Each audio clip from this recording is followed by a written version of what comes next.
Meu nome é Dalila Ribeiro, eu sou estudante do terceiro ano do doutorado no Laboratório Strontium 2 do Departamento de Física Atômica do IFSC.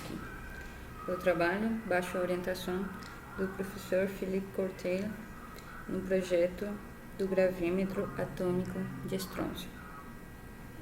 Este trabalho está intitulado Oscilações de Bloch de átomos de estrôncio ultrafrios monitorados por meio de recuo atômico coletivo.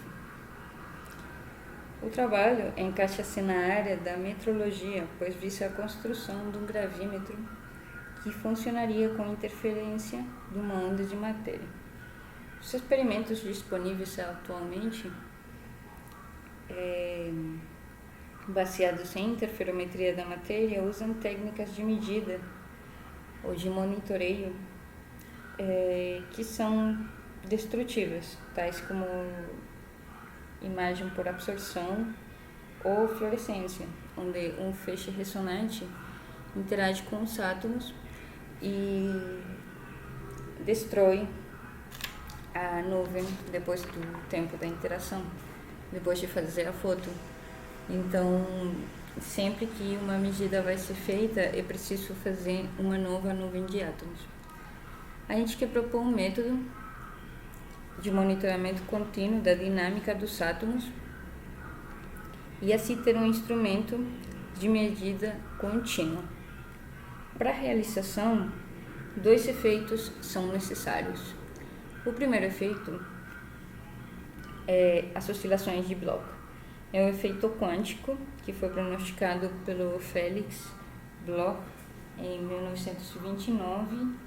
Então, uma função de onda que pode descrever qualquer sistema, seja elétrons, átomos, etc., dentro de um potencial periódico e na presença de uma força constante, vai experimentar oscilações de Bloch.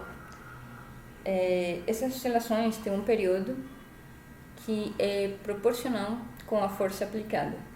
Se na vez de função de onda a gente fala que a gente tem um ensemble de átomos e o potencial periódico, se a gente fizesse potencial periódico com um laser detonado para o vermelho, criando uma armadilha ótica, e a força constante for a própria gravidade do planeta, então a gente teria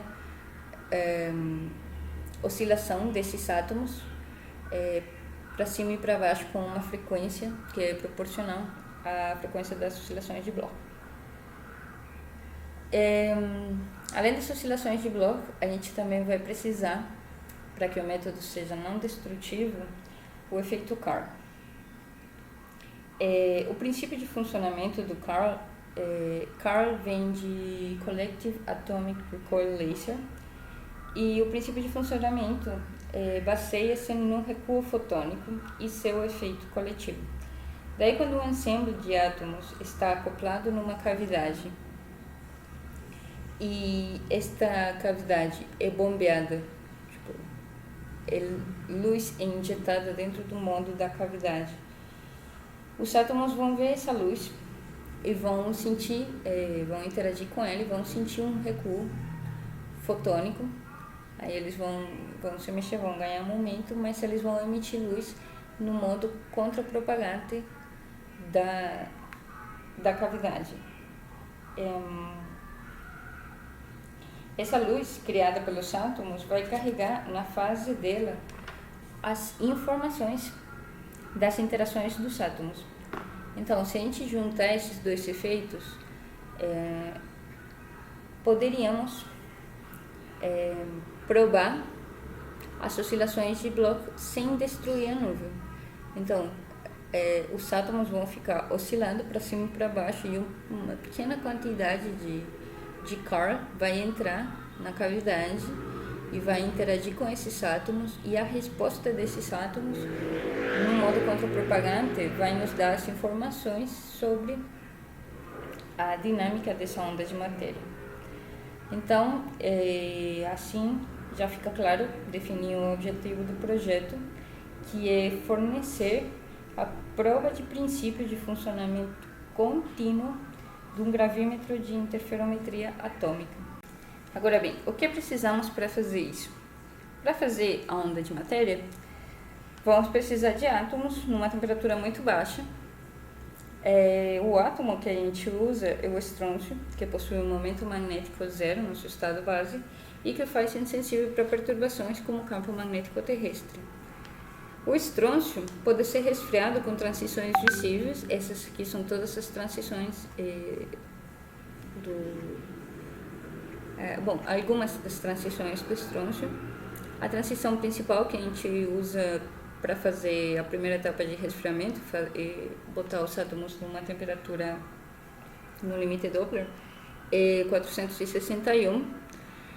Essas transições, a gente usa lasers para atingir essas transições e diminuir o momento dos átomos junto com a ajuda do campo magnético.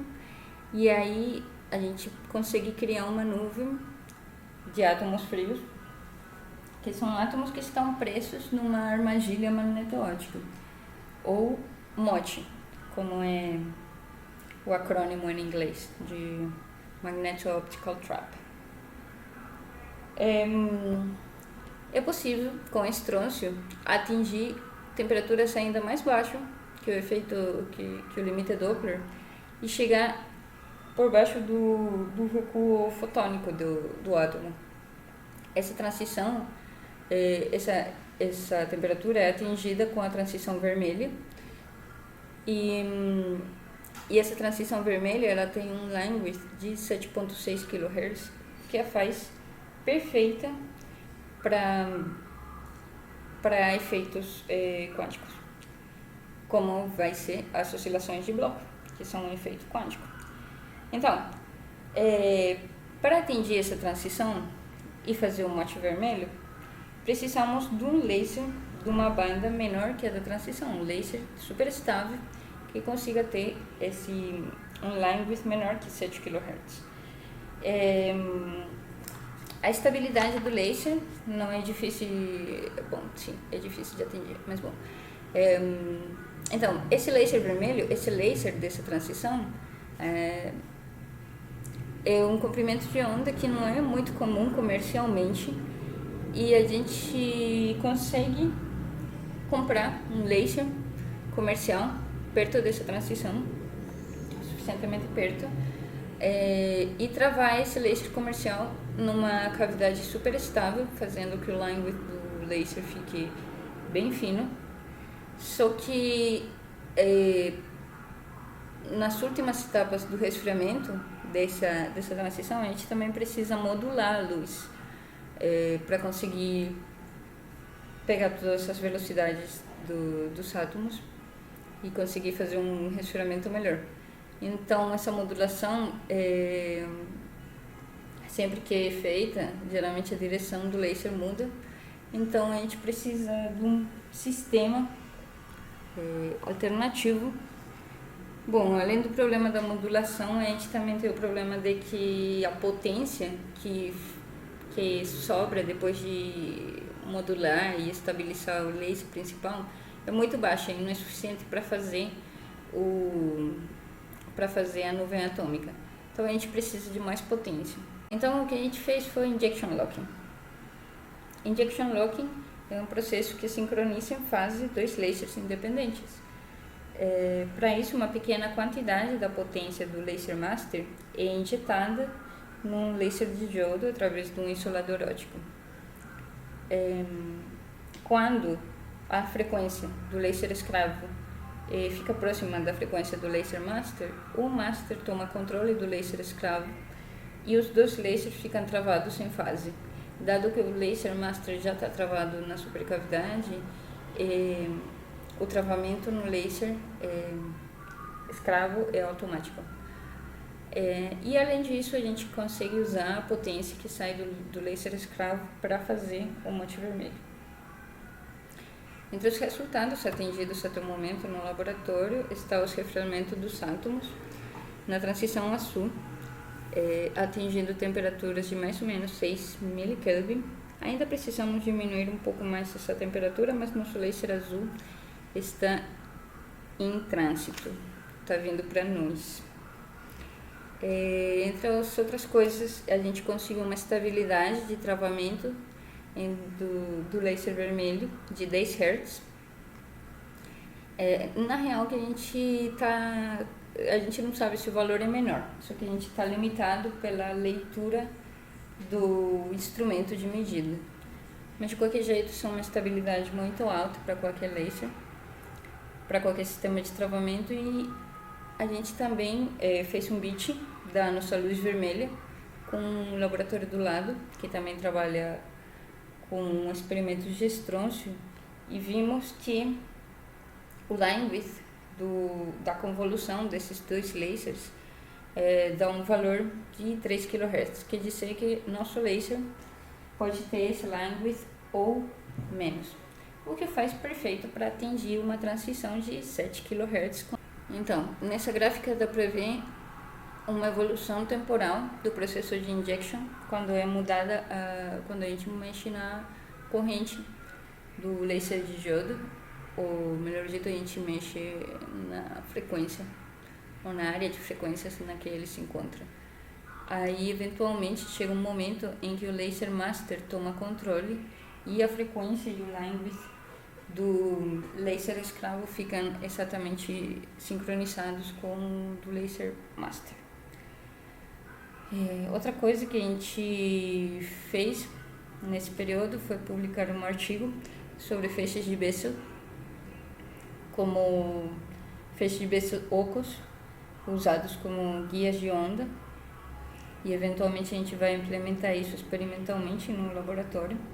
Para mais informações sobre o artigo, dá para conferir aqui no DOI. Entre os próximos passos do projeto está conseguir um mote da transição vermelha e acoplar a luz do bloco ICAR na cavidade anelar. A cavidade anelar é esse aqui, que dá para ver na imagem do mote azul.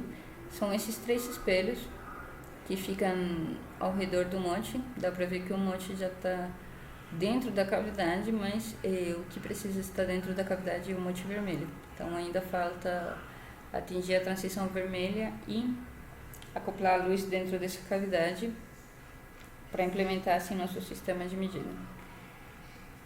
Agradecemos a FAPESP e a CAPES pelo financiamento desse projeto.